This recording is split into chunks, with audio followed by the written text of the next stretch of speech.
नवपाषाण काल से रिलेटेड क्या क्या जानकारियाँ हमारे पास हैं। तो नवपाषाण काल में देखेंगे कि सबसे पहले अगर हम खेती प्रारंभ क्या हुआ, सर्वप्रथम की अगर हम बात करें, सर्वप्रथम, ठीक है, सर्वप्रथम जो हुआ, सर्वप्रथम खेती का प्रारंभ कब हुआ, नवपाषाण काल। अगर हम बात करें सर्वप्रथम खेती का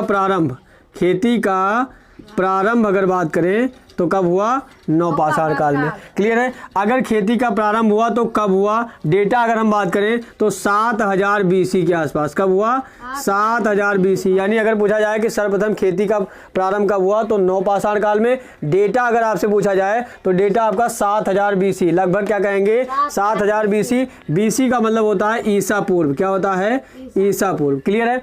अब हम बात करें सबसे पहले खेती किसकी हुई। अगर बात करें सबसे पहले खेती तो गेहूं और जौ की। किसकी हुई, गेहूं और जौ की। सबसे पहले गेहूं और जौ की खेती हुई। बात समझ पा रहे हैं। तो ये कहाँ पर हुई ये हमको जानना है। कहाँ पर हुई, मेहरगढ़ जिला। कहाँ पर हुई बेटा, मेहरगढ़ जिला। कहाँ पर, मेहरगढ़ जिला। ये कहाँ है, ठीक है, ये आपका है पाकिस्तान में। कहाँ पर बेटा, पाकिस्तान में।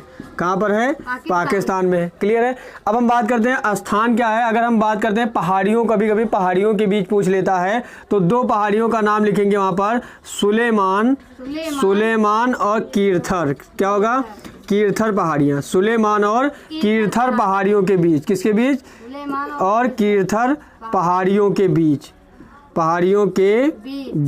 ठीक है, दो पहाड़ियां हैं। तो इस तरीके से आप ये चीज़ें देख सकते हैं कि नवपाषाण खेती का प्रारंभ सर्वप्रथम कब हुआ, नवपाषाण काल में। अगर हम बात करें डेटा पूछेगा तो 7000 BC के आसपास।